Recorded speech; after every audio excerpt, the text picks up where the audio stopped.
Hi guys, most welcome new tutorial. First of all, like and subscribe my YouTube channel.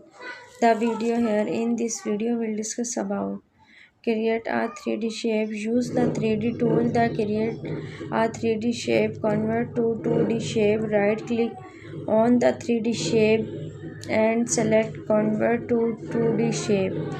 Customize the shape. Use the 2D shape tools. The customize the shape. The different offer different way to create custom shape in Adobe Photoshop depending on your perfecting workflow and tools.